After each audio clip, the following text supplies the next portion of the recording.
and welcome to UC Today. My name is Kieran Devlin and today's session is Enterprise Duty of Care in 2025, how Intrado's ERS ensures 911 compliance. I'm delighted to be joined by three panel members today. Lauren Kravetz, Vice President of Government Affairs at Intrado, André Malais, Senior Product Manager at Intrado, and Rhys Rueffert, Product Manager at Intrado. Lauren, André and Rhys, thanks for joining us. It's our pleasure. Before we explore exactly how Intrado's ERS ensures 911 compliance, can each of you guys please share a little bit about yourselves and your Intrado journeys? Sure, I'll go first. I joined Intrado almost 2 years ago after more than 20 years at our Federal Communications Commission, where I worked on 911 and network reliability. I'm a lawyer by trade. I've been at Intrado for just over a year now. I actually hit my year anniversary. I come from a telecom background. I will say learning about 911 and what goes on behind the scenes from a 911 solutions perspective was quite eye-opening for me, and it's been great learning a lot of information, and I'm still learning as I'm going through my journey at Intrado. Yeah, I'm about 8 months at Intrado. I joined and I managed the Safety Suite product line, which I'm really enjoying. Just like Andre, there's been a lot to learn, but I've been really enjoying diving deep into public safety and being involved in that work. Terrific. Well, it's excellent to meet you all, and I think we're all nicely positioned to explore today's topic. And I think kicking us off, naturally, it's interesting to explore some of the common challenges enterprises are currently facing when around compliance with the severity and sophistication of these regulations in 2025. How do these organisations ensure they comply with Kari's law, for example, or Baum, and how does Intrado's ERS help businesses in the process of compliance? Why don't I start with just a basic review of what the two laws require, and then Andre, maybe you can talk about operationally what that means for achieving compliance. Sure. I would say, so unfortunately, lots of public safety law and regulation is enacted after a tragedy. Kari's law, Kari Hunt, was a woman who was trying to get away from an estranged husband in a hotel room. He's banging on the door. Her child is trying to dial 911 and can't because there's a prefix you have to dial. And she was killed. So the federal statute says that any entity that has a multi-line telephone system needs to permit direct access to 911 without dialing anything else. The Baum's Act, Baum is an actual person. He's no longer with us, but he was really instrumental in a lot of public safety legislation. And Baum's Act requires that when a 911 call is placed from an enterprise environment, that a dispatchable location is delivered with the call. And that means not just the address of the building, but also the floor, the room, a way for emergency responders to actually find that person. So, and it also requires that someone at the organization, at the enterprise, be notified that a 911 call has been placed. So in a nutshell, those are what the laws require. And the implementation was left to the FCC, and the FCC's rules went into effect about 5 years ago. And I'm going to say they're some of the most confusing rules I've seen. And the fact that we have, I'm going to hand it over to you now, Andre, to explain how we help enterprises comply. Yep, and it's pretty simple and straightforward, right? How we help them comply really goes around looking at that when a 911 call is made, right? We want to ensure that the solution delivers that call to the jurisdictionally appropriate PSAP or public safety answering point, right? So based on the location of that person that is making the 911 call, that it goes to the closest PSAP of where that user is located, right?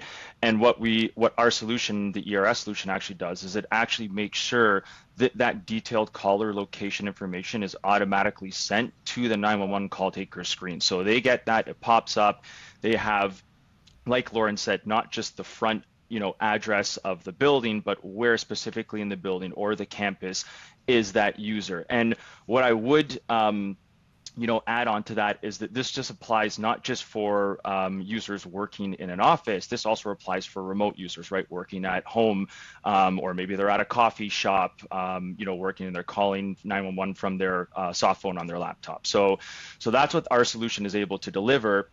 And then the other component, like Lauren said, is, right, we have to notify someone on site. Typically, it's going to be usually like a security team or security personnel. And that's really for situational awareness. And that's what the solution does. It sends either like a text notification or an email notification to that authorized or designated personnel that's set up when the system's deployed, and they will get that notification that the 911 call is placed. They'll get all that information that goes to the PSAP, right? The details where specifically on the premise that user is calling and the emergency is taking place. Terrific. And one of the key components of the Baum's Act is enhancing 911 capabilities. How does Intrado's platform ensure that emergency alerts are accurately delivered and can be acted upon swiftly in various enterprise settings? So again, this comes into play with, it's really going to vary depending on what the enterprise's setup is, right? Are they on-premise type of solution? Are they a cloud-based, unified communications type of solution, right? So again, all our solutions can handle all those different scenarios, right? Be it on-premise, be it remote workers, be it those cloud solutions.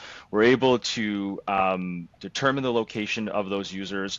If you think of something like a UC solution in an office building, right? And I have a user that's using their soft phone on their laptop and they're moving around physically in the office, right? How do we determine that exact location? They're not connected to a physical port in an office, right? That has a set location.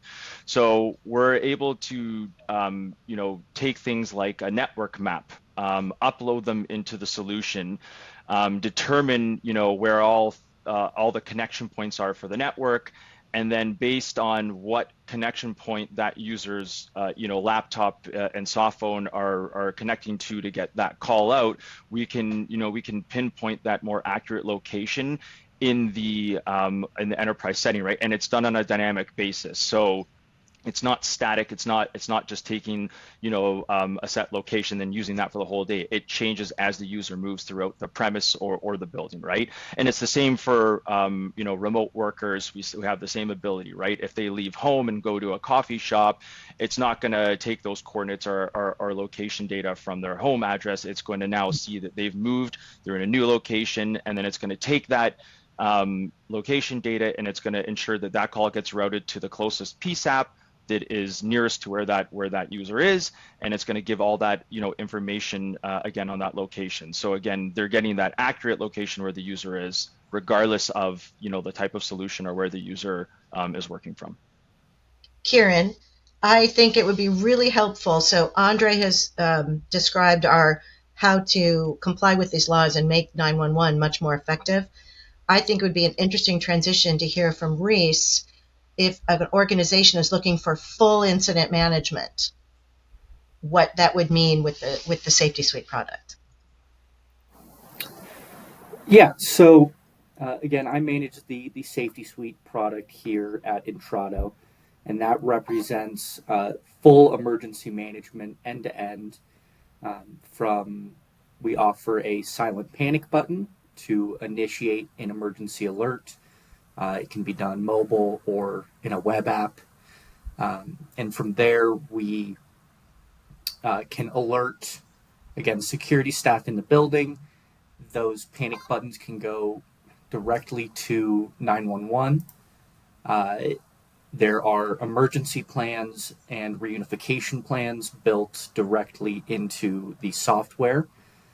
And it can trigger hardware around the building, such as strobe lights, alarms, digital signage, uh, electric locks for doors. So that can work hand in hand with ERS, whereas ERS solves compliance for Baum's and Kari's law. Uh, Safety Suite provides, again, a full end-to-end solution for emergency management, and it also allows compliance for Alyssa's law, which is a law that's going state by state currently that requires silent panic buttons for schools, and a variety of duty of care regulations and lone worker regulations for enterprises such as hospitals and hotels. So, if I could, as a lawyer, I'm going to jump in and talk. And Rhys mentioned a little bit about Alyssa's law and how that is being expanded into a general sort of workplace way to combat workplace violence. There are about 8 or 9 states right now that have enacted an Alyssa's law. And Alyssa Al-Hadaf, was a young student at a Florida high school in Parkland, Florida, who was murdered in 2018. Her parents have started a nationwide movement, and there are, as I said, 8 or 9 states around the country that have already enacted an Alyssa's law to require silent panic alarms. And but what I have been seeing over the past couple of years since I've been tracking this is this sort of solution, the silent alarm, being expanded into large retail establishments in New York. And other states are thinking about requiring this for hotel workers. There's a half a dozen counties in California that are requiring something like this for hotel workers. I'm seeing it being looked at for social work offices in state government. So it is becoming, it is going from its origin as a solution for emergency, and especially violent emergencies in K through 12 schools here, to a general workplace safety trend. Well, that's incredibly important. Thank you guys for outlining that. And one final question before I let you go. In addition to Kari's law and Baum, other safety regulations are being enacted in a number of states. It started aimed at K-12, but it is expanding to other sectors now. How does Intrado help enterprises to meet these new laws? Rhys, is the Safety Suite product different in K through 12 as it would be in a retail setting, for example? It is fundamentally the same product. So unlike Kari's law and Baum's, which are federal laws, again, these worker safety regulations are coming, by the county, by the city, by the state. Thankfully, we've built our product in such a way that it provides a blanket solution, such that enterprises aren't playing whack-a-mole with new regulations that are coming up, right? And the common thread with a lot of those regulations is silent panic alarms, which is really the crux of our offering. Right. What I'm seeing in legislation spanning all sorts of sectors is the need for a top to bottom review of security procedures and implementing, hard improvements. We'll see where it goes, but there's definitely a trend that we can identify.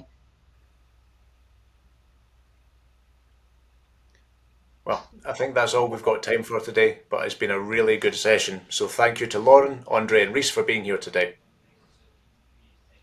Thanks for having us. Thank you. Thank you, Kieran. And if you enjoyed this video, please give us a like and share on social media, and we'll see you next time. I've been Kieran Devlin of UC Today. Thanks for watching.